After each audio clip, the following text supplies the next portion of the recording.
जब हम कृष्णा कॉन्शियसनेस बोलते हैं ये वर्ड जब हम बात करते हैं ये आज की दुनिया में इसका क्या रियली सिग्निफिकेंस है। There are 3 doors to hell, मतलब नरक के 3 दरवाजे होते हैं जो शायद हम लोग हर रोज खटखटाते हैं। Anger, lust and greed. जितना हो सके उतना हमें इन तीनों को भगवान के कार्यों में लगाना होता है। तो एकादशी की सिग्निफिकेंस क्या है एक्चुअली? एकादशी जो होती है it comes on the 11th day. 11 माने 11। सो हमारी 5 कर्मेंद्रियाँ होती है, 5 ज्ञानेंद्रियाँ होती हैं और एक होता है हमारा मन। सो 5 + 5 + 1 11। सो ये 11 चीज़ों को हमें उस दिन हो सके उतना कंट्रोल करना रहता है और भगवान के काम में लगाना रहता है। क्या भक्ति की डेफिनेशन भी चेंज हो रही है? प्रेमानंद जी की भाषा में कहूँ तो वो उनको एक वीडियो देखा था मैंने, दैट 24 आवर्स में 24 मिनट्स आप भगवान को दीजिए। जिसके पास विद्या होती है उसको विद्यावान बोलते हैं, शक्ति होती है जिसके पास उसको बलवान बोलते हैं। तो उस हिसाब से भगवान वही होगा जिसके पास भग नाम की चीज़ है। भग मतलब क्या? सो भग का मतलब होता है ऑप्युलेंस, मतलब समृद्धि। I personally feel Premanand ji is no short of God. वो भगवान खुद है आई थिंक ह्यूमन शरीर में अभी, या फिर भगवान की कोई सखी है या भगवान के कोई बहुत बड़े दास है वो। Otherwise this is not humanly possible for him. हर कोई तो पैसे के पीछे ही भागना चाहता है, सबको मैनिफेस्ट भी मनी करना है। तो ये चीज़ तो सिर्फ बढ़ रही है। एक और कोट अबाउट भीष्म पितामह ने बोला था, it's that you can not mend your intentions, the idea is to purify your intentions. क्या कल्कि का अवतार आ चुका है या आने वाला है? 2025 से लेकर 2032 इश, ये time is going to be very difficult.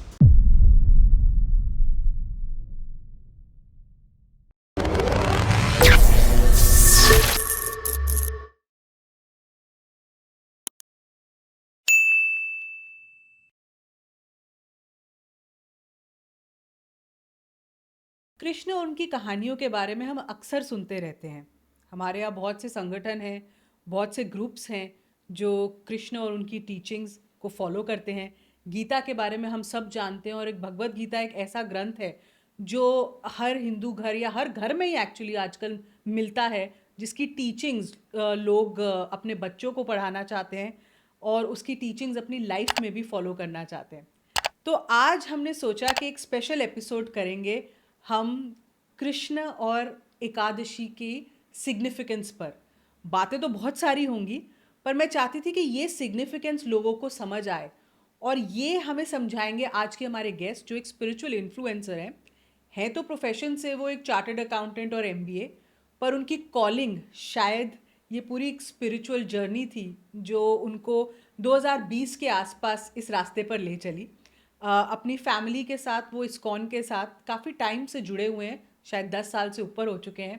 और अब वो अपने यूट्यूब के थ्रू लोगों को स्पिरिचुअल टीचिंग्स भगवत गीता के बारे में और एकादशी का महत्व और क्या है इन सब का, कहते हैं ना, महत्व हमारी ज़िंदगी में, उसके बारे में बताते हैं। और सुपर हीरोज़ को हम अपनी लाइफ में बहुत मेन स्ट्रीम कर चुके हैं। वो चाहते हैं कि अब समय आ गया है कि हम अपने Indian real life super heroes को भी मेन स्ट्रीम में लाएं। तो आइए मिलते हैं आज के हमारे गेस्ट उज्जवल गढ़वी से। Thank you Ujjwal for being on this show. Thank you ma'am. मेरे शो का नाम समझे क्या है और मुझे लगता है जिस टॉपिक पे आप बात करने वाले हैं बहुत ज़रूरत है कि हम लोगों को उसकी प्रॉपर और एक्चुअल एसेंस समझा सके, क्योंकि आई थिंक हम सबको काफ़ी ऊपरी नॉलेज है उसके Yes. बारे में। तो सबसे पहले मैं आपसे पूछना चाहती हूँ, ये जब हम कृष्णा कॉन्शियसनेस बोलते हैं ये वर्ड, जब हम बात करते हैं ये आज की दुनिया में इसका क्या रियली सिग्निफिकेंस है? दुनिया मतलब आज के टाइम में। ओके, सो आपके क्वेश्चन का answer I like to start with one shloka from Bhagavad Gita chapter 16 verse 21। उसमें भगवान कहते हैं there are 3 doors to hell, मतलब नरक के 3 दरवाजे होते हैं जो शायद हम लोग हर रोज खटखटाते हैं। ओके। गुस्सा, ईर्ष्या और काम। Anger, lust and greed. ठीक है, तो अभी ये 3 चीजें हैं हमारे अंदर, राइट? 6 षड विकार होते हैं, 6 वाइसेस, उसमें से ये 3 तो हैं ही हमारे अंदर। सो अभी इन 3 को हम मिटिगेट नहीं कर सकते because we are ruled by the laws of nature. तो उसको मिटिगेट तो नहीं कर सकते, बट जितना हो सके उतना हमें इन तीनों को भगवान के कार्यों में लगाना होता है। So that is the meaning of being conscious in Krishna consciousness. For example, जब सीता जी को रावण ले गए होते हैं तो हनुमान जी को भी बहुत गुस्सा आया होता है। वो गुस्सा कंट्रोल नहीं कर सकते, बट जामवन जी की सहायता से उन्होंने उस गुस्से को चैनलाइज किया था, बाद में जाके लंका में आग लगा दी थी। So the point is that it's not about getting rid of the vices inside you. अपने अंदर जो नेगेटिविटीज़ हैं, विकार हैं, उनको यूज़ करके हो सके उतना भगवान के माध्यम में लगाना। And speaking solely about Krishna consciousness, it is the 4 rules of ISKCON या फिर जो भी है वो मैं आपको बताता हूँ. First is there is no intoxication, there is no gambling, there is no wrongful relations, and there is no meat eating, यानी no non vegetarian food. So technically these 4 are the rules जिसके हिसाब से we have to create a life which is sattvic as much as possible and dedicated to God as much as possible. So this is what I define as being Krishna conscious or being conscious in God or whoever you believe to be God.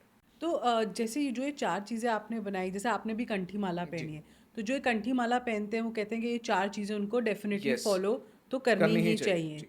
तो उनमें से एक ये भी fasting भी होता है. Yes. और एकादशी की फास्टिंग के लिए तो मतलब लोग उस जो लोग शायद बहुत ज़्यादा जानते भी ना हो कृष्ण के बारे में, वो भी शायद एकादशी का व्रत रखते हैं और एकादशी को मानते हैं. तो एकादशी की सिग्निफिकेंस क्या है एक्चुअली? ओके. एक इसका है ना madam, I will give you 2 answers. एक देता हूँ लॉजिकल साइंटिफिक स्टैंड पॉइंट से, एक देता हूँ स्पिरिचुअल स्टैंड पॉइंट से. सो एकादशी जो होती है it comes on the 11th day. 11 माने 11. ठीक है. सो हमारी 5 कर्मेंद्रियाँ होती हैं, 5 ज्ञानेंद्रियाँ होती हैं और एक होता है हमारा मन. सो 5 + 5 + 1 11. सो ये 11 चीज़ों को हमें उस दिन हो सके उतना कंट्रोल करना रहता है और भगवान के काम में लगाना रहता है, राइट. और एकादशी को हम उपवास कहते हैं. उपवास. उपवास इज मेड ऑफ 2 वर्ड्स. उपवास. उप का मतलब रहना, उप का मतलब नज़दीक और वास का मतलब रहना. सो उपवास मतलब भगवान के नज़दीक रहना. That is 1. अभी आप सुबह से शाम तक अपनी पूरी दिनचर्या को देखिए. Whatever we do is to satisfy this body. जी. कुछ अच्छा खाना है, क्या खाएं. कुछ अच्छा सुनना है, क्या सुने. कुछ अच्छा देखना है, क्या करें नेटफ्लिक्स पे. Everything is only dedicated to the body somewhere और the other. Alright. So Ekadashi is one such day जहाँ पे हम ट्राई करते हैं कि वी रियलाइज दैट हम ये शरीर नहीं है. सो बॉडी को प्लीज़ करते करते आज इतने आगे बढ़ चुके हैं दैट हम जैसा तैसा खाते हैं, जैसा तैसा देखते हैं, जैसा तैसा सुनते हैं. एंड बिकॉज ऑफ दैट हमारा शरीर धीरे धीरे कचरा ही हो रहा है. अभी यही कचरा अंदर का जब हम निकालने के लिए डॉक्टर के पास जाते हैं तो डॉक्टर क्या बोलता है, इंटरमिटेंट फास्टिंग करो, ये करो, वो करो. तब तो बड़ी आसानी से हम मान लेते हैं डॉक्टर की बात, राइट. बट यही चीज़ जो ऋषि मुनि, हमारे जो सेंट्स हैं, पूर्वज हैं, वो बोलते हैं कि एकादशी उपवास करो, फास्टिंग करो, ये करो, उस पर हम सवाल उठाते हैं कि क्यों करें. ये बॉडी को कष्ट देना नहीं हुआ. Why is it possible. ऐसा क्यों करें हम. डॉक्टर की बात मान लेते हैं but we don't listen to our scriptures and our history. So that is one. So Ekadashi is the point के चलो हमने अभी तक खाने तक ही सीमित करके रखा है उसको, खाना कम खाना है, but then we don't focus on the other senses. चलो खाने को इतना महत्व इसीलिए है, इसके बारे में will discuss in the latter part of the podcast. खाने पे इतना इंसिस्टेंस है बिकॉज अगर खाना हम कम खाएंगे तो हमारा पेट कम भरा होगा. पेट कम भरा होगा तो हमें नींद कम आएगी, कंपैरेटिवली आलस कम आएगा. तो वो नींद कम करके, जो नींद बचा के हम जागरण करना भी होता है एकादशी में, वो भी बोलते हैं. तो जागरण करके हम क्या करें, हम भगवान के बारे में पढ़ें, नाम जप करें, कीर्तन करें, भगवान के बारे में सुने, भगवान से रिलेटेड कुछ चीज़ें देखें, हो सके उतना अपने आप को भगवान के नज़दीक करने की कोशिश करें. उपवास. So that's what it means. ताकि हमें पता चले कि भाई हमारे ऊपर भी कोई है, हम ये शरीर नहीं है. We have 2 Ekadashis coming every month. महीने में 2 बार आती है. सो ये 2 दिन जो है वो आत्मनिरीक्षण माने रिफ्लेक्शन करने के लिए होता है कि हम ये शरीर नहीं है, हम आत्मा है, कभी ना कभी ये शरीर जाने वाला है, तो उसके बाद का भी हमें देखना है. So yes, that is what Ekadashi fast literally means. ये हो गया अभी स्पिरिचुअल पार्ट. ओके, अभी मैं लॉजिकल साइंटिफिक पार्ट बताता हूँ. सो एकादशी में देर आर 2 पॉइंट्स, राइट. मैंने जो बोला, एक तो होता है मेडिटेशन, भगवान का चिंतन, दूसरा होता है फास्टिंग. सो अभी ये दोनों चीज़ों में there have been scientific experimentations done. अभी there were I think 3 Japanese doctors जिनको नोबेल प्राइज़ मिला था. They received a Nobel prize for discovering a medication for cancer, right. So अभी I don't know if it's 100% true और not कि उनका treatment है भी अच्छा कि नहीं है, but they received a Nobel prize for it. You can search it on Google. वहाँ पे कैंसर ट्रीटमेंट के लिए उन्होंने सजेस्ट किया था कि आप उपवास करिए, नॉट टू ईट एनीथिंग. ये ज्ञानवत्सल स्वामी जी हैं, आई थिंक वो स्वामीनारायण से जुड़े हुए हैं, उनके वीडियोस में बहुत बताते हैं वो इसके बारे में. So just to give an easy thing explanation, उसमें क्या होता है कि जब हम उपवास करते हैं तो कैंसर सेल्स जो होते हैं ना हमारी बॉडी में, वो अपने आप को ही खाने लगते हैं. They start consuming themselves. So because of that cancer to some extent mitigate हो जाता है. They received a Nobel prize for it. So yes, this is another benefit of fasting. So यही चीज़ हमारे ऋषि मुनि बोलते हैं कि आप 15-15 दिन में एक बार, एकादशी 15 दिन में एक बार आती है, 15-15 दिन में एक बार भी अगर आप पूरा का पूरा वाटरलेस फास्टिंग करें, so it is like a purification for your body from the interior. Regardless of भगवान, ये वो भगवान की बात बाजू में, ओनली फ्रॉम साइंटिफिक परस्पेक्टिव. दूसरा मेडिटेशन. उसमें there were two doctors, Dr. Andrew Newberg and Dr. H.G. Coing. All right, they discovered a meditation and उन्होंने एक्सपेरिमेंटेशन किया था 4 एज ग्रुप के लोगों के साथ, बच्चे, teenagers, adults and senior citizens. And उनको बोला था कि आपको हर रोज़ 10 to 15 मिनट्स का मेडिटेशन करना है, मंत्र मेडिटेशन, वट एवर, जो भी भगवान में आपको श्रद्धा है, आस्था है, वट एवर, वो आप मेडिटेशन करिए. नाउ आफ्टर द मेडिटेशन उन्होंने 2 ग्रुप्स लिए थे, ऐसे ग्रुप्स के साथ किया था उन्होंने experimentation. So they scanned the brain wave lens of all of these people. मैं हवा में नहीं बोल रहा हूँ, ये एक्चुअली गूगल पे आपको मिलेगा. सो उन्होंने किया, सो छोटे बच्चे जो हैं उनमें याद करने की शक्ति जो है, मेंटल पावर्स, वो because of this meditation it was shown to have improved by some percentage. In teenagers and adults जो जीवन की मुश्किल फेस करने की जो ये होती है, the willingness or the power to face the obstacles of life, वो थोड़ा सा इंक्रीज हुआ था by a certain percentage. And senior citizens, उनमें उनकी इम्यूनिटी स्ट्रेंथ जो होती है वो देखी गई थी कि थोड़ी सी इंक्रीज हुई है to some percentage, by some percentage. So for these 2 doctors were, they received a lot of recognition for this particular experiment. So even scientifically speaking, Ekadashi fasting or any form of fasting is beneficial, not just from spiritually तो ठीक ही है, but even physically and logically it makes a lot of sense. So that's why stuff like this is often encouraged. अभी हमारी problem क्या है कि scriptures पढ़ते हैं ना तो उतना ध्यान नहीं देते हैं, but when it is scientifically backed, specially अगर विदेशी डॉक्टर्स यहाँ पे आके उसी चीज़ को बोलेंगे ना बहुत अच्छा है, that's when we tend to believe it more. तो ये थोड़ा सा नहीं, ये तो मैंने अभी हाल ही में कुछ टाइम पहले एक पॉडकास्ट एक डॉक्टर के साथ भी किया था. जी. इनफैक्ट वो क्या कहते हैं, नवजोत सिंह सिद्धू की जो yes. वाइफ थी, हाँ. उनको भी कैंसर डिटेक्ट हुआ उनका था. काफी वायरल हुआ था. एंड हाँ जी, तो उन्होंने उनकी ट्रीटमेंट में, उनकी डाइट में उनको हेल्प किया था. ओके. एंड उन्होंने जो डाइट उनको दी थी, वो डाइट यही थी कि ऑब्वियसली हेल्दी क्लीन ईटिंग की डाइट तो थी ही, बट उनकी डाइट में ये था कि आपने 6 बजे के बाद कुछ नहीं खाना है. और 6 बजे के बाद अब आप सीधा जब अगले दिन खाते हो तो फिर आप सुबह 8 बजे के बाद खाते हो. तो आप 14 घंटे की फास्टिंग तो वहाँ कर ही रहे हो. एंड प्लस आप पूरा दिन फिर जब क्लीन ईटिंग करते हो या आप फल एंड ऐसी चीज़ें खा रहे हो, तो कैंसर सेल्स को किसी और चीज़ पे ब्रीड करने का वही मौका ही नहीं मिल रहा. एग्जैक्टली. तो ये उन्होंने भी बात की थी. एंड अगर आप जैसे कह रहे हो कि साइंटिफिकली लोग मान लें तो अच्छी बात है, स्पिरिचुअली तो सिग्निफिकेंस है ही है. पर मुझे एक बात बताओ कि क्या भक्ति की डेफिनेशन भी चेंज हो रही है आज के टाइम में? क्योंकि जेनजीज कुछ और समझते हैं भक्ति को, मिलेनियल्स कुछ और देखते हैं भक्ति को. हमारे पेरेंट्स जो थे उनके लिए भक्ति बहुत ज़्यादा आइडल वर्शिप है. शायद यंगर जनरेशन के लिए भक्ति स्पिरिचुअलिज्म ज़्यादा है. तो इज दैट डेफिनेशन चेंजिंग आज के टाइम में? मैडम, भक्ति इज अ वेरी काफी सब्जेक्टिव चीज है, वो हर किसी के लिए अलग अलग हो सकता है. Now idol worship also is not wrong. Bhagavatam Mahapurana में बोला गया है, भगवान खुद कहते हैं कि वर्शिप माय आइडल, फूल वगैरह धराइए, ये सब कीजिए. सो आइडल वर्शिप भी ठीक है. अभी मैं मेरी बात कर सकता हूँ व्हाट भक्ति मीन्स फॉर मी. तो मैं जितना भी सुनता हूँ, मेरे मॉम को देखता हूँ, जो कुछ भी करते हैं मेरे आसपास के लोग, भक्ति is keeping God in the centre of everything.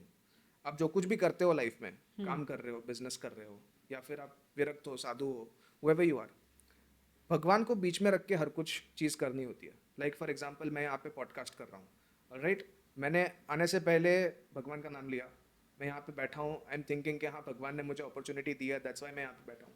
मैं जो बोल रहा हूँ वो मैं नहीं बोल रहा हूँ, ये सब मैंने सीखा है, वो भगवान ने ही मुझे सिखाया है किसी ना किसी रूप में आके. मैं यहाँ पे बोल रहा हूँ, व्यूअर्स को भी पता चलेगा तो वो भी भगवान मेरे थ्रू बोल रहे हैं, क्योंकि मेरे अंदर भी भगवान है, वो बोल रहे हैं आपके अंदर भी भगवान है, तो मैं भगवान से ही बात कर रहा हूँ. सो इनडायरेक्टली इट इज़ भगवान को ही सेंटर में रखना एंड सारे काम ऐसे ही करना एज इफ मैं भगवान के लिए कर रहा हूँ या फिर भगवान मुझसे करवा रहे हैं. And it could be something as simple. मैंने पुंडरिक जी के साथ पॉडकास्ट किया था, वो भी अपने वीडियोज़ में बोलते हैं कि आप जहाँ भी जाओ भगवान को बता के जाओ. जहाँ भी जाओ भगवान को ऐसे मानसिक रूप से लेके जाओ। मैं मूवी देखने भी जाता हूँ, मुझे मूवीज का बहुत शौक है, तो मूवी शुरू होती है आई डू के चलो भगवान साथ में मिलके देखते हैं, it will be a nice film. I do something as simple.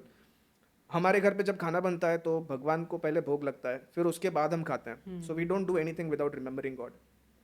और प्रेमानंद जी की भाषा में कहूँ तो वो उनको एक वीडियो देखा था मैंने, दैट 24 आवर्स में 24 मिनट्स आप भगवान को दीजिए, कुछ भी कीजिए वो 24 मिनट्स में, नाम कीर्तन कीजिए, नाम जप कीजिए, सुनिए, कथा श्रवण कीजिए, कीर्तन कीजिए। एंड आई थिंक भगवान श्री राम ने शबरी जी को एक, देयर वाज वन थिंग जो उन्होंने सिखाया था, नवधा भक्ति बोलते हैं उसको। It is something, the 9 forms of bhakti. उसमें a few things I know, श्रवण करना है, कीर्तन करना है, भगवान को आइडल वर्शिप करना है, भगवान का नाम जप करना है, यही सब चीज़ें हैं। नवधा भक्ति आप सर्च करेंगे गूगल पे, आपको पूरा मिल जाएगा क्या क्या बोला था भगवान श्री राम ने शबरी जी को।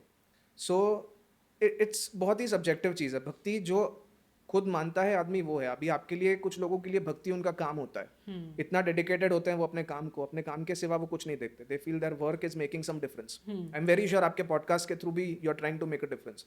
मेरे कंटेंट के थ्रू जो भगवान करवाते हैं, I am trying to make a difference. कुछ लोगों के लिए उनके परिवार में भक्ति होती है, उनके प्रेमानंद जी भी कहते हैं अपने परिवार में तुम भगवान को देखो। अपने तुम माँ बाप की सेवा कर रहे हो तो ये मत सोचो कि माँ बाप की सेवा कर रहे हो, तुम भगवान की सेवा कर रहे हो। So think about that. So ये जिसका डेफिनेशन जो है वो अड़ग रहे, बट एज लॉन्ग एज भगवान को केंद्र में रख के वो चीज़ करे, सो इट क्वालिफाइज एज भक्ति। ये मेरा मानना है। आप प्रेमानंद जी से काफ़ी प्रभावित हैं क्योंकि वेरी आपके मच, कंटेंट में भी वो वेरी दिखता मच, है। वेरी मच, तो वेरी उनकी क्या ऐसी टीचिंग्स हैं जो इन्फ्लुएंस करती है लोगों को? मतलब क्या है ऐसा जो लोगों को इतना भा जाता है उनके बारे में? Much. I think that Premanand ji की, अभी भगवान का डेफिनेशन मैं आपको समझाऊं। भगवान का डेफिनेशन मैंने गौर गोपाल जी से सुना था एक बार उनके प्रवचन में, कि भगवान मतलब जिसके पास विद्या होती है उसको विद्यावान बोलते हैं, शक्ति होती है जिसके पास उसको बलवान बोलते हैं। तो उस हिसाब से भगवान वही होगा जिसके पास भग नाम की चीज़ है। भग मतलब क्या? सो भग का मतलब होता है ऑप्युलेंस, मतलब समृद्धि। सो भगवान के पास 6 समृद्धि होती है, जिसके पास भी ये 6 समृद्धियां होती हैं to their full power, full extent, उसको हम भगवान बुलाते हैं। नॉलेज, ज्ञान, वेल्थ, धन, ब्यूटी, आकर्षण, सौंदर्य। ब्यूटी, फेम, फेम का मतलब यश, स्ट्रेंथ, शक्ति, और रिनंसिएशन, वैराग्य। Knowledge, wealth, beauty, fame, strength, renunciation. Now if you look at Premanand ji, उनके पास ये 6 की 6 चीजें हैं। नॉलेज, उनके पास इतनी नॉलेज है, सवाल पूछने से पहले उनके पास जवाब रेडी रहता है। मतलब he is been into this जब से वो 14 साल के थे तब से, आई थिंक अभी ही what must be what in his 50s, I think, तो लगभग 30-40 साल का अनुभव। वेल्थ, नो वेल्थ तो मटेरियल वेल्थ तो ठीक है, ऐसा कुछ नहीं है कि वो अभी बोले कि करना है और नहीं हो, वैसा नहीं हो सकता। But you look at a spiritual wealth, he has people around him who are spiritually strong. बड़े से बड़े साधु महात्मा दिग्गज लोग उनके पास आते हैं।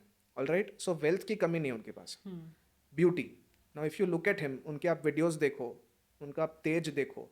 अभी गुरु पूर्णिमा थी तो उनके चरण के फोटोज काफी वायरल हो रहे थे पूजा करके वो, तो उनके चरण का आप तेज देखना आपने, वो it's not something you see every day, right. Beauty, अब वो चलते हैं सुबह सुबह जब वो ऐसे वॉक के लिए दर्शन के लिए, जाते हैं, और हाँ। इतने सारे भीड़ होती है, तब आप उनका तेज देखना, ही लुक्स कंप्लीटली डिफरेंट। मतलब it's not human, it's entirely super human if you see his beauty. हम सब लोग लाइमलाइट को चेस कर रहे हैं, बट प्रेमानंद जी ऐसे हैं कि लाइमलाइट उनको चेस कर रही है। Limelight runs after him and he doesn't care about the limelight. एक वीडियो में उन्होंने बोला था प्रेमानंद जी ने, दैट किसी ने पूछा था उनको कि ये जो है सब आपका फेम है, इतना यश है आपका, सब आपको जानते हैं, ये सब अगर चला गया तो क्या होगा? तो इज लाइक मुझसे ज़्यादा शांत आदमी कोई नहीं होगा फिर। सब चला, because this is not something, in fact fame is something जो स्क्रिप्चर्स में एक बहुत ही नेगेटिव चीज़ के रूप में कहा है कि अगर आपको स्पिरिचुअल एडवांसमेंट करनी है, देन फेम जो होता है is a very detrimental thing, वो आपका स्पिरिचुअल एडवांसमेंट होने नहीं देता, राइट। बट भगवान के पास फेम एक समृद्धि के रूप में सबसे ज़्यादा होती है। प्रेमानंद जी में भी है वो, everybody knows him. Strength, now I don't think कोई उनके जैसा स्ट्रांग होगा। उनकी दोनों किडनीज फेल है, he is ailing, he is not keeping well. Doctors ने 17 ईयर्स पहले बोल दिया था कि ये जीने नहीं वाले ज़्यादा, but still he is here, he is roaring, he is not speaking, वो दहाड़ रहे हैं वो, right. So this is generally, किसी की 2 किडनीज अगर फेल हो जाती है वो बेड से उठते नहीं है। बट अब प्रेमानंद जी की दिनचर्या देखिए, वो कितने बजे उठते हैं, इतना राउंड मारते हैं, रोज उनका प्रवचन होता है, he speaks, he doesn't stop speaking. So उनकी सुपर ह्यूमन स्ट्रेंथ है, is not operating at normal human strength. And renunciation, वो वैरागी हैं, मतलब 14 ईयर्स की उम्र में घर छोड़ दिया था, and then he was living like that, भगवान के भरोसे पूरा. So I personally feel Premanand ji is no short of God. वो भगवान खुद है आई थिंक ह्यूमन शरीर में अभी, या फिर भगवान की कोई सखी है, या भगवान के कोई बहुत बड़े दास है वो. Otherwise this is not humanly possible for him. And Premanand ji के 3 से 4 ऐसे श्लोक हैं या फिर वो है जिससे I have been very very influenced, बहुत प्रभावित हुआ. एक तो उन्होंने बोला है राधा जी के 28 नाम जो हैं. I can speak right now if it's हाँ possible. Please please. So Radha ji के 28 नाम: राधा, रासेश्वरी, रम्या, कृष्ण मंत्राधिदेवता, सर्वाद्या, सर्ववंद्या, वृंदावन विहारिणी, वृंदाराध्या, रमा, अशेष गोपी मंडल पूजिता, सत्या, सत्यपरा, सत्यभामा, श्री कृष्ण वल्लभा, वृषभानुसुता, गोपी, गोपी मूल प्रकृति, ईश्वरी, गांधर्वा, राधिका, आरम्या, रुक्मिणी, परमेश्वरी, परात्परतरा, पूर्णा, पूर्णचंद्र विभानना, नहीं पूर्णचंद्र निभानना, भुक्ति मुक्ति प्रदा, भव व्याधि विनाशिनी. 28 नेम्स. ये उन्होंने बोला था कि जो भी बोलेगा ये कॉन्स्टेंटली बहुत सारे प्रॉब्लम से मुक्ति मिलेगी. ये फर्स्ट. सेकंड, उनका बहुत फेमस मंत्र है कृष्णाय वासुदेवाय हरे परमात्मने प्रणतः क्लेश नाशाय गोविंदाय नमो नमः. ये मंत्र मेरी मम्मी जब से मैं छोटा हूँ तब से मुझे सुनाती आ रही हैं. सो आई नो ये मंत्र मुझे बहुत प्रभावित हुआ है बिकॉज मेरी मॉम के साथ और महाराज जी के साथ दोनों के साथ कनेक्शन है. तीसरा, ये महाराज जी ने टू कंट्रोल योर डिज़ायर्स और लस्ट और एनी पर्टिकुलर प्रॉब्लम, ये उन्होंने एक मंत्र दिया था: सदानंदम वृंदावन नवलता मंदिरवरे स्वमंदे कंदर पोन्मद रतिकला कौतुक रसम किशोरम तज्ज्योतिर्युगल मतिघोरम मम भवम जलज्वालम शीते स्वपदम अक्रंदे शम्यतु. ये एक मंत्र दिया था उन्होंने. एंड फोर्थ, अभी मैंने जस्ट पिछले हफ्ते या कुछ सुना होगा, नरसिम्हा का मंत्र दिया था उन्होंने. वेंट लाइक नारायण अनंत हरे नरसिंह प्रहलाद बाधा हरे कृपालु. ये चार चीज़ें जो है. एंड पांचवी ये कि 24 घंटों में 24 मिनट आपको भगवान को देना है. So this 5 things I try to follow as much as possible. 24 minute तो निकल ही जाते हैं, वो नहीं निकलते ऐसा नहीं होता, वो निकल ही जाते हैं. I somehow try to make time for it. So ये I try to do these 5 things and I been doing it for the past 5-6 months. मैं तो शायद एक छोटा इंसान हूँ, बहुत सारे लोगों को उन्होंने बहुत बड़े स्केल पे किया होगा. So yes, these are the influences. But क्या यंग जनरेशन ये चीज़ें समझती है, या ये 5 चीज़ें फॉलो कर सकती है, या जो आराम से. 5 मंत्र जो, क्योंकि क्यों नहीं हो सकता? जो आपने जैसे कहा ये मंत्र टू कंट्रोल योर लस्ट, हाँ. Your wishes, yes. ये कोई करना ही नहीं चाहता कंट्रोल. करना चाहता नहीं है, that is the problem. See नहीं, I will tell you one thing madam, इसमें क्या है, the more you get into it, आपके अंदर थोड़ा थोड़ा सा है ना डिटैचमेंट आने लगेगा. I can personally feel it. Right. मैं I think 1.5-2 years ago I used to be a very ambitious guy. मतलब बहुत लाइक सोशल मीडिया में ये करना है, यहाँ पे फीचर होना है, ये चाहिए वो चाहिए, यहाँ ये जगह जाना है, वो जगह जाना है. लाइक मटीरियल एम्बिशंस काफ़ी सारे थे. But the more you get into spirituality, आप ज़्यादा नाम जब बढ़ाओगे, अब जितना ज़्यादा ये करोगे ना, आपके अंदर थोड़ा सा डिटैचमेंट आने लगेगा. You will feel it after you are into it for a couple of months. I can feel it now. I think मेरा जो एक मटेरियल लेवल का अटैचमेंट था, it has gotten low by at least 40-50%. Not that I am completely detached, थोड़ा बहुत है, but पहले जितना था उससे अभी काफ़ी कम है. अ lot of irrelevant things suddenly stop making sense. आपको अफेक्ट ही नहीं करती. अभी पहले अफेक्ट होता होगा, बट नाउ इट्स लाइक क्यों ही अफेक्ट कर रहा था यार, ये इसमें क्या टाइम वेस्ट कर रहा था मैं. The more you get in, इसलिए आई थिंक कोई करना चाहता नहीं है, but if they do then I think it. पर उज्जवल, हर कोई तो पैसे के पीछे ही भागना चाहता है. सबको मैनिफेस्ट भी मनी करना है. हाँ. सबको लॉ ऑफ अट्रैक्शन से भी मनी को अट्रैक्ट करना एग्जैक्टली है. वही प्रॉब्लम है ना. तो ये चीज़ तो सिर्फ बढ़ रही है. हाँ. मतलब मैं सोशल मीडिया की दुनिया में इतने पॉडकास्ट देखती हूँ जो भी इस तरीके के होते हैं. सब में एस्ट्रोलॉजी में भी पैसा कब आएगा, आपकी नंबर्स कैसे हैं न्यूमरोलॉजी में, कि आपके पास पैसा है कि नहीं. तो ये चीज़ तो बढ़ ही रही है, ये कम कैसे होगी. और अगर किसी को स्पिरिचुअल ड्राइव ही नहीं आएगी फिर तो वेयर विल स्पिरिचुअलिटी गो. इसमें है ना madam, intention is an important thing. आपने बोला ना कि ये करना है, इसमें कोई गलत नहीं है. लाइक वी आर नॉट, हम साधु संत नहीं है. बिल्कुल. We are normal people living a normal life. पैसा चाहिए, घर ऐसे नहीं चलता. राइट. जॉब में तरक्की चाहिए, घर ऐसे नहीं चलता. We also need loving relations. लोग चाहिए आसपास, because we are at the end humans. And Radhanath Swami जो है इस्कॉन के, वो कहते हैं at the end the purpose of human life is to serve. जैसे शक्कर का गुण होता है मीठापन, शक्कर खट्टी नहीं हो सकती. खारे का, नमक का होता है खारापन, नमक तीखा नहीं हो सकता. That way the dharma, the characteristic human being का is to serve. At the end हम किसी ना किसी को सर्विस कर रहे हैं, सर्व कर रहे हैं. Either I am serving my mother और माई वाइफ और माई चाइल्ड और माई बॉस और some of the other person or I am serving myself at best. But at the end, human life is meant to serve. Now, there is एक बहुत बड़े author हैं mark Manson, उन्होंने एक book लिखी थी. उस बुक में एक कोट था, whenever in doubt, check your intentions. All right. So intention is a very strong word. आपने पूछा अभी भक्ति का क्या है परिभाषा, right? What is the definition of bhakti? So the point is that if you want money, कोई बात नहीं, it's fine. But then वो पैसा आने के बाद dedicate some part of it to God. आपको अच्छा घर चाहिए, कोई बात नहीं, you'll get a new home. आपको मैनिफेस्ट कर देगा, लेकिन उसके बाद dedicate a part of that home to God. फिर आपको अगर अच्छे रिलेशंस चाहिए, देन ठीक है, मिल जाएंगे, दैट्स नो हार्म, मांग सकते हैं भगवान से, भगवान देंगे भी. But then you dedicate that relation to God. आप रिलेशन आ गया आपके पास, then what are you doing for God? आप उसके साथ कर क्या रहे हो? There is no harm in manifesting anything good, we all need it. Or materialistic. Or materialistic, that's fine. We are all human beings, we are materialistic beings. But then the idea is to dedicate a part of it to God in some aspect or in some, I don't know, some capacity. Basically जितना हो पाने के सके. बाद आपने क्या किया Yes, उसका? मिल क्या गया, आप उसके बाद और क्या? ग्रीड में गए या आपने उसको कहीं उसमें भी पॉजिटिवली यूज किया? आई थिंक बाइबल का या किसी चीज का एक कोट है somewhere that you don't get something that you pray for until you become the kind of person who should receive it. Like मांगते तो हम सब लोग हैं, बट हम उस चीज़ के लायक नहीं होते. जब तक लायक बनते नहीं, तब तक वो मिलती नहीं. सो दैट्स, आई थिंक वहाँ पे गैप है. एंड एक और कोट है अबाउट भीष्म पितामह ने बोला था, इट्स दैट आप आपके इंटेंशंस को बदल नहीं सकते. Somewhere you can not mend your intentions, the idea is to purify your intentions. अच्छा. आपका इंटेंशन कुछ भी है, बट अगर आप उसमें भगवान को कहीं घुसा दो, तो वो इंटेंशन प्योरीफाई हो जाता है. लाइक मुझे पैसा कमाना है, राइट, वो मुझे पैसा कमाना है ताकि मैं भगवान की सेवा कर सकूं, चेक. मुझे अच्छा घर चाहिए, राइट, ओके, मुझे अच्छा घर चाहिए ताकि मैं उसमें रह के अच्छे से भगवान की भक्ति कर सकूं, चेक. मुझे एक अच्छी वाइफ चाहिए, या फिर I want a good relationship, या फिर I want a good job, ठीक है, ताकि मैं उसके साथ रह के मैं भगवान की अच्छे से भक्ति कर सकूं, check. So I think connecting everything to God is a way to purify your intention, कि हाँ ये किया तो आपका इंटेंशन चेक हो गया. So that's what Bhishma Pitamah said in one of the versus. अक्सर हम लोग घर में और जनरली हमारे पेरेंट्स और ये सब बोलते हैं कि कर्म अच्छे करो, आगे चल के पता चलेगा, फल मिलेगा, ये होगा.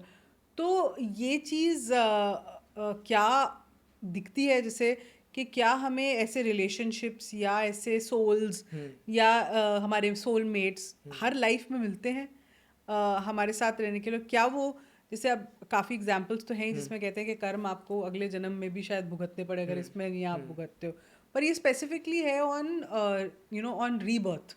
ओके, क्या ये होता है और क्या रीबर्थ हो, मतलब इज दैट अ कॉन्सेप्ट के कोई स्टोरीज हैं जिससे हम ये प्रूव कर सकते हैं? Yes yes. अभी इसमें रीबर्थ का भी है ना madam, so I will give you two perspectives, एक स्पिरिचुअल, एक साइंटिफिक. साइंटिफिक नहीं होता ना, तब तक लोग मानते नहीं है. So I start with the spiritual first. So spiritual में महाभारत का युद्ध खत्म हो गया था. एक स्टोरीज मैं बताता हूँ. महाभारत का युद्ध खत्म हो गया था, उसके बाद श्री कृष्ण भगवान आए थे धृतराष्ट्र से मिलने. सो धृतराष्ट्र महाराज पूछते हैं श्री कृष्ण से कि मैंने ऐसा कौन सा पाप किया था कि मेरे 100 बेटे मर गए और मुझे लिटरली उनकी डेथ को ऐसे सुनना पड़ा कि हो रही है, मेरे कानों से सुन रहा हूँ, आंखों के सामने देख रहा हूँ, मैंने ऐसा कौन सा पाप किया था? सो भगवान श्री कृष्ण कहते हैं कि महाराज 50 जन्म पहले आपका एक शिकारी का जन्म था और आपने एक पक्षी को मारने की आपने कोशिश की थी, लेकिन वो पक्षी उड़ गया, तो आपने उस पक्षी के सामने उस पक्षी के 100 बच्चों को मार दिया था और पक्षी को देखना पड़ा 50 जन्म पहले. तो धृतराष्ट्र पूछते हैं कि ठीक है 50 जन्म पहले किया था तो उसका फल मुझे इमीडिएटली तब क्यों नहीं मिला, 50 जन्म मुझे वेट क्यों करना पड़ा? सो श्री कृष्ण कहते हैं कि पिछले जो 50 जन्म हैं आपके, वो 50 जन्म आपने वो पुण्य अर्जित करने में बिताए, वो पुण्य अर्जित किया आपने ताकि इस जन्म में आपको 100 बेटे हो सके.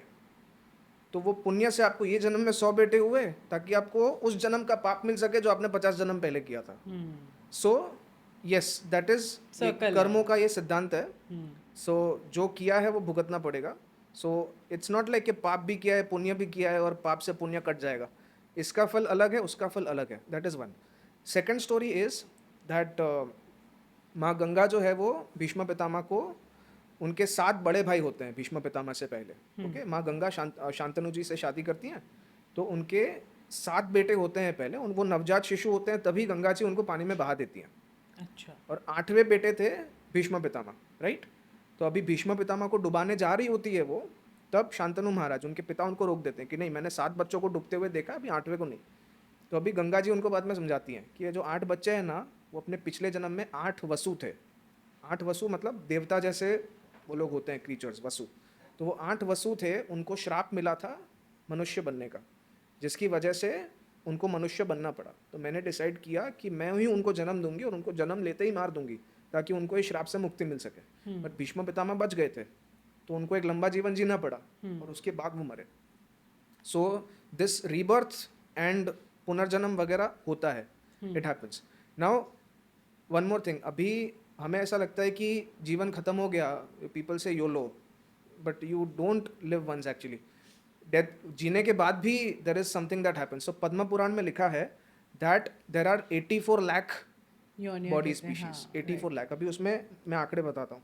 देर आर 9 लाख पानी वाले जंतु, 20 लाख ट्रीज, पेड़ पौधे जैसे जंतु, there are 11 lakh reptiles, there are 10 lakh birds, there are 30 lakh जमीन, भूमि पर रहने वाले जंतु, और 4 लाख मनुष्य और मनुष्य जैसे जंतु, मंकीज वगैरह, और देन ह्यूमन, सब मिला के 84 लैक्स।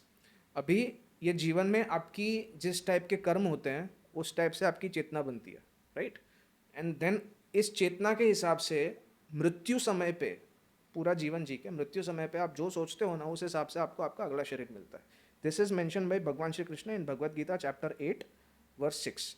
लाइक अंतिम समय में आप जो भी याद करते हो, जिसको भी याद करते हो, अगले जन्म में आपको वो मिलता है। So that's where your body gets transferred. So ये है सिद्धांत एज पर ये जो ब्रेकअप मैंने दिया, वो पद्म पुराण के हिसाब से भगवद गीता में 8 चैप्टर 8 वर्स 6 में भगवान श्री कृष्ण ये कहते हैं। So that's what happens after rebirth. अभी ये हुआ स्पिरिचुअल, ठीक है। मैं आपको सोर्स के साथ बताया क्या कब है। नाउ पर एक क्वेश्चन है, जी सॉरी, मेरा प्लीज स्पिरिचुअल प्लीज। पार्ट में, क्या आप कह रहे हो कि मरने के टाइम जब आपकी मृत्यु हो रही होती है, जो आप सोचते हो वही आपका यस रीबर्थ होता है? यस। तो मोस्टली तो लोग शायद एक मनुष्य के बारे में ही सोच रहे होंगे, या अपने किसी क्लोज लव वंस के बारे में सोचोगे, पर ज़रूरी नहीं है कि अगला बर्थ आपको मनुष्य का मिले। Not necessarily. तो फिर ये लॉजिक वहाँ पे कैसे इट्स वो, अभी देखो, some people think about their homes, कि ये घर मेरा है, ये घर छूट जाएगा। People think about their material possessions.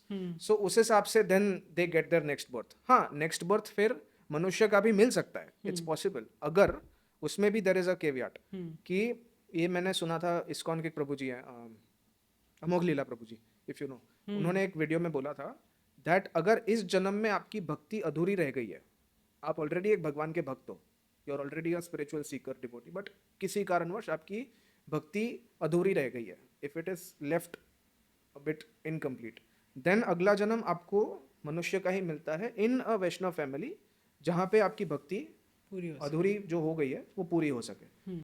It depends, आपके जैसे कर्म होते हैं वैसे फिर आपका नेक्स्ट बर्थ में ये होता है। हाँ, अभी कुछ आपने यू नो एनिमल्स के भी वीडियोस देखे होंगे। मैंने रिसेंटली एक एनिमल का वीडियो देखा था, एक डॉग का, घर में रखा था, कोई और सॉन्ग बजता है वो रिएक्ट ही नहीं करता, लेकिन जब हनुमान चालीसा बजती है he suddenly starts barking, right. मैंने भी देखा था वाला। यस, वो है ना। तो मतलब तो फिर वो कुत्ते की भी शायद पिछले जन्म में भक्ति अधूरी रह गई होगी समवेयर, बट उसके कर्म वैसे होंगे, that's why he became a dog, but still as a dog he remembers. कहीं ना कहीं कनेक्ट करते यस। हैं। अभी ये आपके आंसर में देने वाला था in the scientific scientific part. ठीक है। When it comes to the rebirth, alright, ये अभी रीबर्थ की बात करते हैं। अभी हमारे शरीर में देर आर 3 कंपोजिशंस। एक हमारा मूल शरीर होता है, पंच महाभूत से जो बना है वो। देन हमारा सूक्ष्म शरीर होता है। सूक्ष्म शरीर में क्या होता है, हमारा मन, बुद्धि और अहंकार, एंड देन होती है हमारी आत्मा। सो अभी जो हमारा ये शरीर होता है वो तो जल जाता है, राइट, बट हमारी जो सूक्ष्म शरीर होता है हमारा, that is our skills, our fears, वो सूक्ष्म शरीर के साथ जुड़े हुए होते हैं। एंड हमारी जो भक्ति होती है वो आत्मा के साथ जुड़ी हुई होती है। सो व्हेन यहाँ से प्राण निकलता है तो कहीं ना कहीं से हमारा सूक्ष्म शरीर और आत्मा वो भी थोड़ी बहुत निकल जाती है। आत्मा तो निकल जाती है बट थोड़ा सा सूक्ष्म शरीर भी लेके निकलती है, स्किल्स, फियर्स, और अगले शरीर में जाती है। That's why you must have seen, ऐसे किस्से होते हैं। I read about it in this book called ask the monk. ये भी एक इस्कॉन के बहुत बड़े ब्रह्मचारी हैं, नित्यानंद चरण दास, उन्होंने लिखी है ये। सो इट इज़ लाइक के आपने देखा होगा कुछ बच्चे ऐसे होते हैं बहुत ही एडवांस्ड मैथ्स सॉल्व कर देते हैं, वो जितने बड़े बड़े एस्ट्रोलॉजर्स अरे मैथमेटिशियंस भी नहीं कर पाते, प्रोबेबली बिकॉज उनकी आत्मा यहाँ पे आ गई और उनकी आत्मा में उनका सूक्ष्म शरीर भी आ गया है जो पुराना पुराना वाला, दैट्स वाई उनके स्किल्स और फियर्स भी थोड़े बहुत ट्रांसफर हो गए। आपने देखा होगा कि कुछ लोगों को फोबिया होता है, दे फियर समथिंग, जब कुछ लोगों को हाइट्स का फोबिया होता है, सम पीपल फियर कि पानी का फोबिया होता है, एज दो उनके लाइफ में कुछ ऐसा हुआ नहीं है कि उनको ऐसा फोबिया आ जाए अचानक। सम पीपल आर एलिवेटर से भी फोबिया होता है उनको, एलिवेटर बंद होता है वो डर जाते हैं, ऐसा टेक्निकली कुछ हुआ नहीं होता, but it's quite possible. It is done by a Dr. Brian Weiss, who is associated with Sinai Medical Research in USA. Dr. Brian Weiss. So he does something called hypnosis में past life regression करके वो एक चीज़ करते हैं, Sure. right? So because of that, he has helped people treat with their phobias. अभी कुछ लोगों को पानी का फोबिया था, because hypnosis से उन्होंने पता किया था कि उनको पिछले जन्म में डूबने से मौत हुई थी, that's why उनका सूक्ष्म शरीर और उनकी आत्मा थोड़ी बहुत इसमें आ गई थी, because of that they fear water even though उनको पता नहीं होता, they don't know it, so that's how they did it. तो जैसे क्योंकि हम रीबर्थ की बात कर रहे हैं और हम ये बात कर रहे हैं, क्या ये आजकल इसकी बहुत बात होती है कि क्या कल्कि का अवतार आ चुका है या आने वाला है, इसके बारे में क्या आपकी आपकी राय है या आपने क्या सुना है? आने ही वाला है ना madam, it's obviously going to come, it's written in Bhagavatam that Kalyug शुरू हुआ था आज से 5000 साल पहले, ऑलराइट। अभी इसमें भी आपको स्पिरिचुअल और अभी जो चल रहा है लॉजिकली जो आसपास उसका एक बताता हूँ।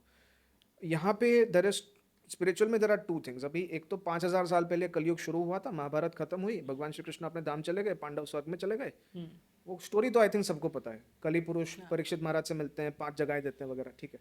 कलयुग तब से शुरू हुआ था and Kalyug is going to end 4,32,000 years later, okay. And I think Amogh Lila Prabhu ने पॉडकास्ट में बोला भी था, Kalyug began on 18th of February 3102 BC, precise date. So that's when भगवान Shri Krishna left for his abode and Pandav फिर स्वर्गारोहण के लिए निकल गए।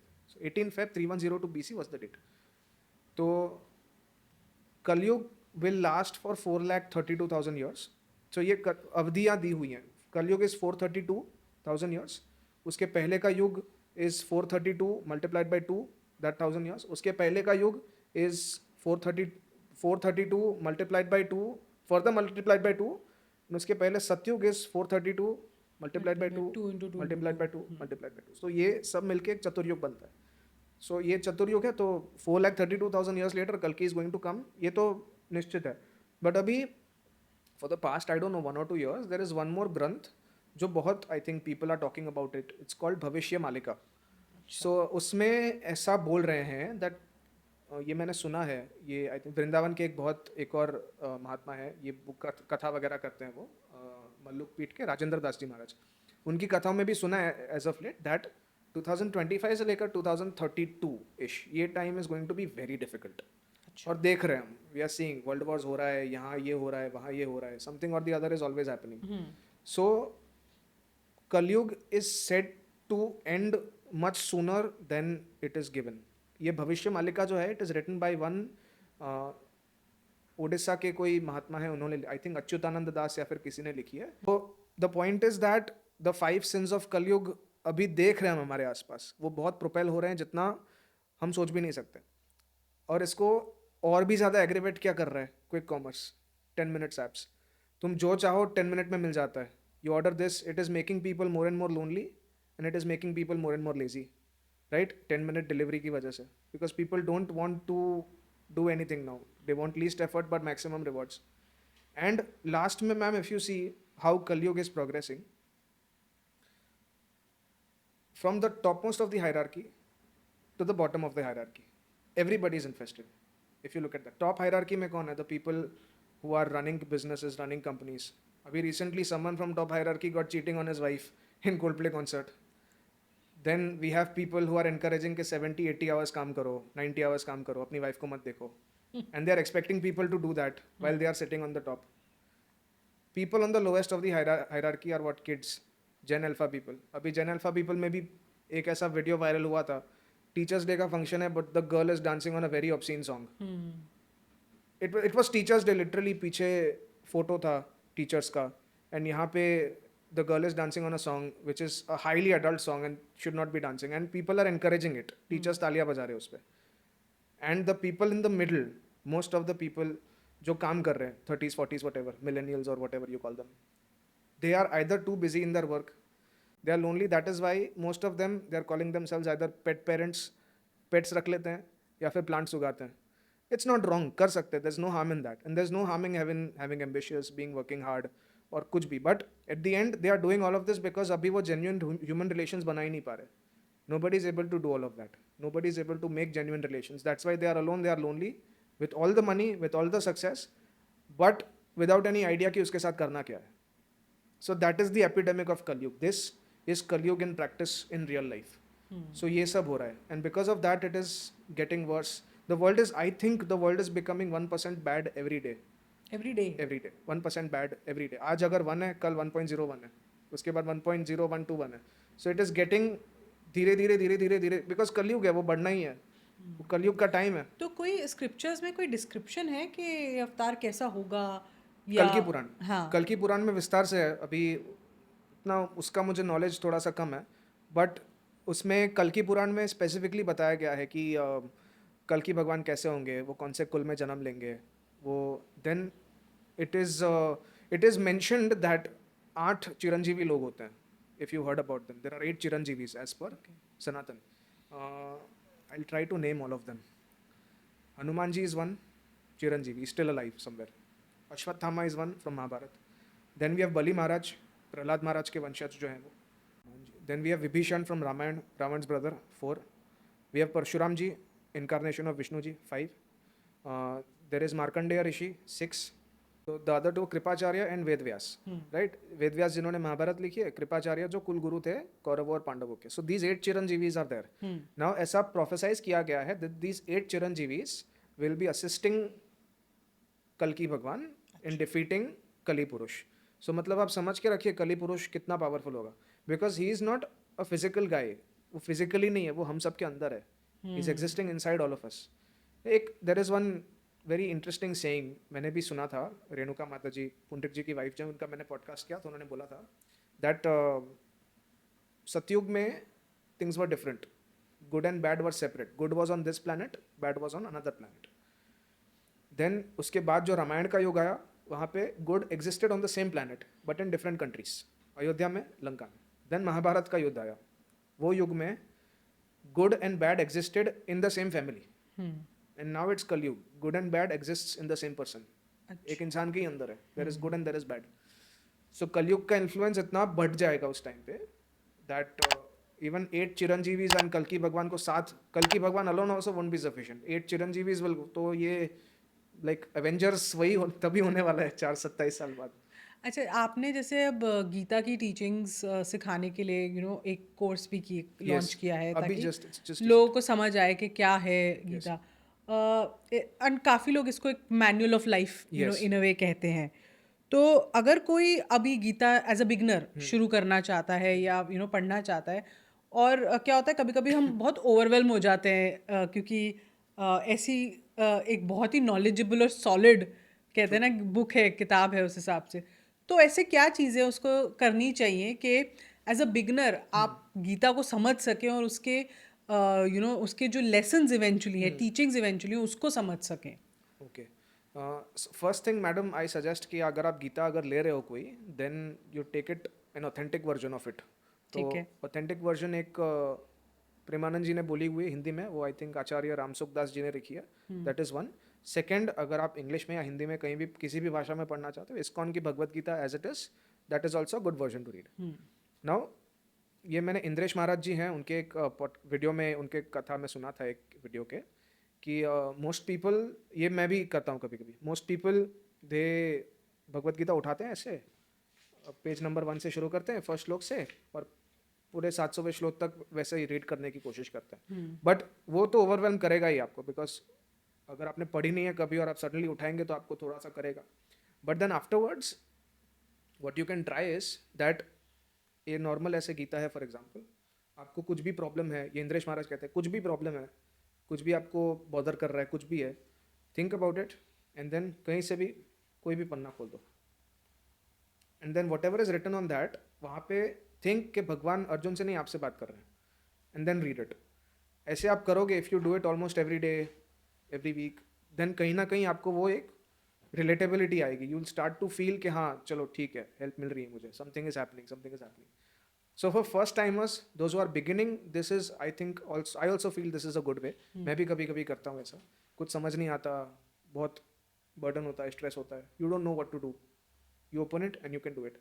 अदरवाइज मैं I use AI a lot, मैं चैट GPT पे भी यूज़ करता हूँ काफ़ी. सो ये चैट GPT पे भी आप जा सकते हो, दैट से whatever you are feeling, आपकी फीलिंग कौन सी है.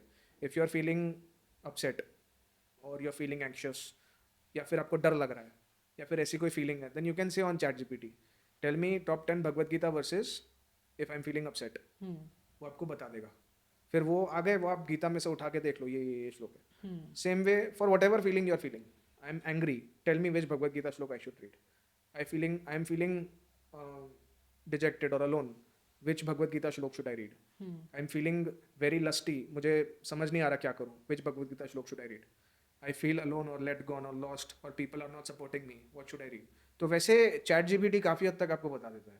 तो ये एक मॉडर्न तरीका हो इट्स गया. इट्स इनफैक्ट चैट GPT ऐसे आप थोड़ा बहुत ट्वीक करके भी यूज़ कर सकते हैं. मैं कभी कभी आई जस्ट फॉर एग्जांपल मैं क्या करता हूँ, प्रेमानंद जी का कोई पूरा सत्संग होता है ना, आई उसका कहीं से आपको वो मिल जाता है, यूट्यूब का आप कहीं डालते हो ना, आपको पूरा वो यूट्यूब का मिल जाता है पूरा transcript.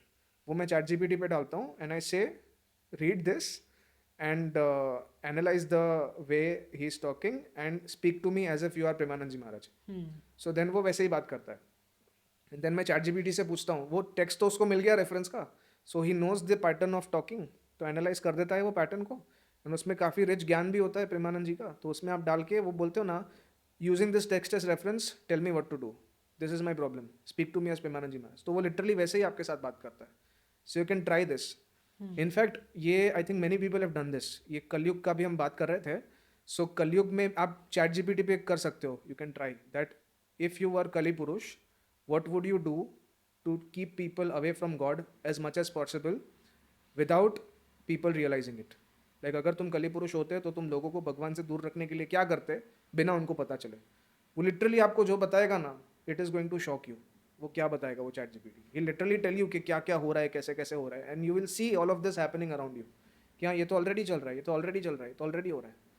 So the idea is to use it tactfully, कि कैसे यूज़ करना. अच्छा, ऐसे कब जैसे हम लोग ऑब्वियसली, मेरी एटलीस्ट कहते हैं ना, इंट्रोडक्शन टू द गीता और उसकी टीचिंग्स बहुत लेट हुई है लाइफ में, मुझे लगता है. तो और मैं चाहूँगी कि अब जब में से मेरे बच्चे हों या कुछ, तो उनको मैं बहुत जल्दी इंट्रोड्यूस करना चाहूँगी. Yes. पर कोई ऐसा एज है जब आप बच्चों को ये टीचिंग्स या स्पिरिचुअल टीचिंग्स को इंट्रोड्यूस कर सकते हैं, एंड ऐसा कोई तरीका है जिसको हम उनको इंट्रोड्यूस कर सकते हैं, बिकॉज उनको तो हम इतना भारी भरकम चीज़ें समझा नहीं We सकते. can't, हाँ. तो बच्चों को कैसे इसमें हम इंट्रोडक्शन करें? मैडम, इसका introduction happens right from the time the child is in the womb. जब से वो पेट में आता है तब से ही होता है. उसमें वैदिक में देयर आर 2 एग्जांपल्स. एक है Abhimanyu.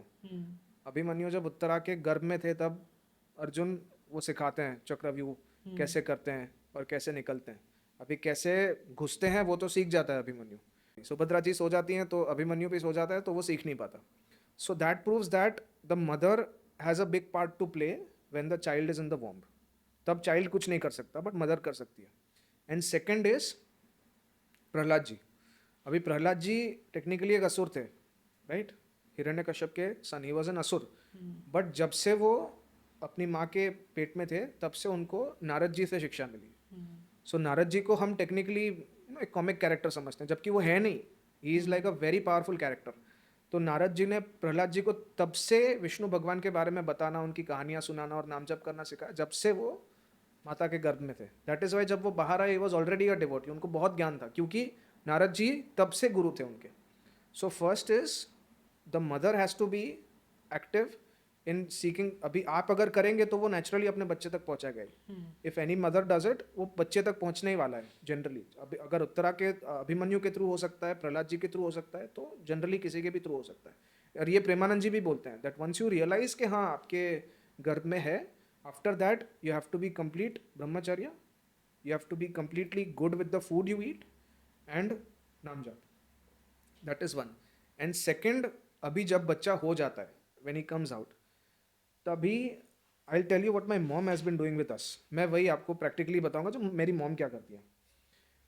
Now there are three things. एक होता है आपका खाना, food. Food हम बहुत बहुत lightly लेते हैं. The food we eat. Because the food we eat, let me put it this way, हम जो खाना खाते हैं उससे हमारे विचार बनते हैं. हमारे विचार से हमारी प्रवृत्ति बनती है. हमारी प्रवृत्ति से हमारे एक्शंस होते हैं और हमारे एक्शंस का हमको रिजल्ट मिलता है. So it's a vicious cycle. It all starts with food. हम क्या खाना खाते हैं. सो हमारा जो खाना होता है ना वो भी अलग टाइप्स का होता है. एक तो हम खाते हैं, दैट इज़ वन. वो खाना बनाता कौन है, that is two. And number three, खाना खाते टाइम हम करते क्या हैं, दैट इज़ नंबर थ्री. तो भगवद गीता चैप्टर 17 में it is elaborately given. 3 modes होते हैं, सत्वगुण, रजोगुण, तमोगुण. हमारा खाना भी इन तीनों में डिवाइडेड होता है. सो सत्वगुणी खाना कैसा होता है, जो नॉर्मल अच्छा, अच्छे से पका हुआ, जला हुआ नहीं, थोड़ा सा मीठा, ज़्यादा तीखा नहीं, जो हम भगवान को भोग धरा के फिर खाते हैं. रजोगुणी खाना बहुत गरम, बहुत तीखा, right, that kind of food. तमोगुणी खाना बासी, पुराना, कड़वा, जो हम वापस गर्म करके खाते हैं, right. So and obviously non vegetarian, मांसाहार वगैरह वो सब तमोगुण में आता है. तमोगुण रजोगुण में आता है. सो वो तो बैनिश्ड है ही. साथ साथ देयर इज़ एन आर्ग्यूमेंट के प्याज लहसुन भी नहीं खाना चाहिए. अभी प्याज लहसुन में पाप नहीं लगता, प्रेमानंद जी भी कहते हैं पाप नहीं लगता उसमें, बट वो आपके अंदर के रजोगुण को बढ़ाता है, अग्रेशन को बढ़ाता है. वो तामसिक खुराक माना जाता है, तो वो आपके भक्ति में बाधक बनता है, राइट. सो मैं एक एग्जांपल देता हूँ. रिसेंटली मैं ब्रह्म कुमारी जी जो हैं, शिवानी जी, उनका एक वीडियो देख रहा था. उन्होंने एक एग्जांपल दिया कि खाना कैसे अफेक्ट करता है हमारी लाइफ. सो उनकी एक कोई डिवोटी थी एंड शी हैड डिसाइडेड कि मुझे शादी नहीं करनी है. ऐसा उन्होंने बोला था कि शादी ही नहीं करनी मुझे अकेले रहना है. ठीक है, it's a personal choice, no worries. तो अभी वो कहीं पे रहने जा रही थी और उन्होंने, उनका लाइफस्टाइल ऐसा था कि उन्होंने कभी भी बाहर का खाना नहीं खाया था, घर का ही खाती थी वो. सो वो देन शी बिकेम 30-35. वो कहीं पे रह रही थी, उनके लिए कोई खाना बनाने आता था. सो बाद में अचानक एक दिन वो आई सिस्टर के पास, बोला कि मुझे शादी करनी है अब, ये I don't like to be alone, अकेला जीवन अच्छा नहीं है, फिर यू नीड सम सपोर्ट. तो सिस्टर ने बोला कि ठीक है, प्रॉब्लम नहीं है, बट आप पिछले 10-15 साल से बोल रही थी कि आपको शादी नहीं करनी, शादी नहीं करनी. तो अभी ये 10-15 साल का आपका जो ये है निश्चय, वो इतना जल्दी बदल कैसे गया. बोला कि नहीं, कि अभी मुझे लगता है कि ठीक है, आई एम चेंजिंग. तो पूछते हैं आपके घर खाना कौन बनाता है, हु मेक्स द फूड. इसलिए एक आंटी आती है खाना बनाने के लिए. तो बाद में पता चला कि वो आंटी जो है, उनके घर पे किसी की शादी हो रही थी और उनके वो विचार थे खाना बनाते टाइम पे. तो वही विचार फिर खाना बनाने में गए, तो खाने में चले गए वो विचार. देन वो परोस के इन्होंने खाए, तो वो विचार ट्रांसफ़र हो गए ना. ऑन पेपर ये सुनने में, दैट्स वाई उनको शादी का हो रहा था ऐसा. अभी ऑन पेपर ये सब सुनने में एकदम बेकार लगता है कि कैसे हो सकते हैं ये वो. बट अभी अगर आप लॉ ऑफ अट्रैक्शन में बिलीव कर सकते हो, आप होप ओपनो करके एक टेक्निक होती है, उसमें बिलीव कर सकते हो. सो उसमें देर इज सम लॉजिक कि आपका जो खाना होता है that also influences your mind heavily. That's why जो संत महाजन होते हैं, प्रेमानंद जी हैं, कोई भी हैं, वो इतना बाहर का खाना क्यों नहीं खाते कभी. दे नेवर ईट, बिकॉज उनको पता है, चलो इंग्रेडिएंट्स तो ठीक है, हाइजीन भी ठीक है, लेकिन जो खाना बना रहा है उसका मेंटल हाइजीन कैसा है. खाना बनाते टाइम पे व्हाट इज ही थिंकिंग. अगर वो खुश है तो खाने में खुशी आएगी. अगर वो दुखी है, खाना बनाते बनाते दुख वाले विचार है, दुख आएगा, खाने में ट्रांसफर होगा. फिर खाना बनाते बनाते अगर अग्रेशन है, गुस्सा है, खाने में जाएगा तो गुस्सा आएगा. फिर खाना बनाते बनाते कुछ और फीलिंग है, कुछ और कामना चल रही है, किसी और के बारे में सोच रहे हैं, किसी को कुछ षड्यंत्र चल रहा है दिमाग में, इसका ये करूँगा, ये वो उससे खाना बन रहा है, वो खाने में जाता है. So that's how the mind gets affected. तो मैं भी जब इस्कॉन मंदिर या कहीं भी जाता हूँ ना, इस्कॉन मंदिर में वो खाना जब बनाते हैं अपने किचन में, तब सत्संग चल रहा होता है भगवान का, ताकि वो सुनते सुनते वो खाना बनाए. और जब खाना खा रहे होते हैं तब भी जो ब्रह्मचारी बैठे होते हैं वहाँ पे एक कोने में कहीं पे एक ब्रह्मचारी माइक पे भागवतम की कथा सुना रहे होते हैं, ताकि सब लोग जो बैठ के खा रहे हैं, they eat it by listening to it. वो खाते खाते वो आए, ताकि वो खाना जो है अंदर जाके सात्विक ही दे और भक्ति में प्रमोट करे आगे आपको. सो मेरी मम्मी ने भी यही किया. मेरी आदत थी पहले, घर पे खाना खा रहे हैं, टीवी पे तारक मेहता चल रहा है या फिर कुछ और चल रहा है, वो टीवी देखते देखते खाना खाने की सबकी आदत थी. कुछ 5-6 साल पहले की बात है, मम्मी ने रोक लगा दी कि नहीं, टीवी देखते देखते कोई खाना नहीं खाएगा घर पे, चाहे क्रिकेट मैच हो या कुछ भी हो, टीवी देखते देखते कोई खाना नहीं खाएगा। मेरे किचन में एक छोटा सा डाइनिंग टेबल जैसा है, वहाँ पे खाना बनता है। सबसे पहले मम्मी खाना जब बना रही होती है तब भी कुछ प्रेमानंद जी का या फिर किसी का सत्संग या फिर कुछ भजन या फिर वो कुछ चल रहा होता है। अगर मेड भी खाना बना रही है तब भी कुछ सत्संग या कुछ चल रहा है, ताकि वो सुनते सुनते खाना बने। और खाना जब बन जाता है, और सात्विक ही बनता है हमारे घर पे भी, no onion no garlic and completely sattvic, वो हम पहले भगवान को अर्पित करते हैं। भगवान को भी टेक्निकली तुलसी पत्र के साथ डाल के अर्पित करना होता है, पर तुलसी पत्र अगर नहीं है तो मेरी मम्मी बोलती है कि भागवतम का एक श्लोक सुना दो, ये वाला, ये कृष्णाय वासुदेवाय देवकी नंदनाय च नंद गोप कुमाराय गोविंदाय नमो नमः। ये श्लोक आप बोल के भगवान को धराओ, फिर भगवान से ताली बजा के ले लो एंड देन आप उसको खाओ। So all of this is slow, ये स्लो प्रोसेस है, it doesn't happen overnight. But अभी 5-6 साल बाद मुझे अभी लग रहा है, फील थैंकफुल कि हाँ अच्छा किया मम्मी ने। और प्रभुपाद जी भी जो थे इस्कॉन के फाउंडिंग आचार्य, वो भी हमेशा इंसिस्ट करते थे कि लोगों को प्रसाद खिलाओ, प्रसाद खिलाओ, प्रसाद के नाम पे कुछ भी खिलाओ उनको, लड्डू है, ये है, वो है, कुछ भी जो भगवान का प्रसाद होता है वो आप खिलाओ, क्योंकि प्रसाद खा के ही मेंटालिटी थोड़ी सी चेंज होगी, वो खाना है ना वो, इसलिए प्रसाद खा के फिर दिमाग बदलेगा, फिर लोग मंदिर में आएंगे। That's how we started, it all started with prasad. But I think ये चीज़ मैं इस पॉडकास्ट में ज़रूर कहना चाहूँगी कि ये बहुत ही छोटी चीज़ें हैं जो हमारे संस्कृति, हमारे पास्ट, हमारे एक रिच कल्चर के बारे में, हमारे हमारे अस्तित्व के बारे में हमें बताती है। एंड आई थिंक ये चीज़ें बहुत इंपॉर्टेंट है जो हमको पता होनी चाहिए। And thanks to people like you and a lot of others, बहुत सारे ऐसे लोग हैं, बहुत सारे ऐसे लोग हैं जो ये कर रहे हैं, ट्रू, जो ये बात को स्प्रेड कर रहे हैं। और ज़रूरी नहीं वो संत महात्मा हों, बहुत सारे लोग एज अ ड्यूटी ये कर रहे हैं। तो मैं तो सबको यही कहूँगी कि प्लीज़ आप भी कमेंट सेक्शन में बताइए कि कैसा लगा आपको ये पॉडकास्ट, क्या आपको इसमें नई चीज़ सीखने को मिली, क्योंकि मुझे आपसे बहुत नई चीज़ें सीखने को मिली जो मुझे नहीं पता थी। तो आप भी ये लिखिए and it would be nice to know. और जब हमें पता चलेगा तो I will share it on Instagram also as stories के ये चीज़ें नई हमको इन स्पिरिचुअल सेंस पता लगी, जिनको आप चाहते हो कि ऐसी बातें वो सुने, यंग चिल्ड्रन, यंग एडल्ट, उनको ये प्लीज़ पॉडकास्ट शेयर कीजिए, लाइक कीजिए और चैनल को सब्सक्राइब ज़रूर करना, क्योंकि तभी आपको ऐसी बातों के बारे में पता चलेगा। बहुत ज़रूरी नहीं कि हमेशा गेस्ट एक बहुत बड़ा ज्ञानी हो या एक बहुत ही बड़ा एक्सपर्ट हो, पर कोई ऐसा भी कभी कभी इतनी बातें सिखा जाता है जो उस जर्नी पे चलने को तैयार है, और वो जर्नी कर रहा है। तो आज का हमारा एंडेवर उज्जवल के साथ यही था। तो आज के लिए इतना ही। Thank you so much for watching and Ujjwal बहुत बहुत थैंक यू आपको भी कि आपने ऐसी इन्फॉर्मेशन हमारे साथ शेयर करी। Thank you so much.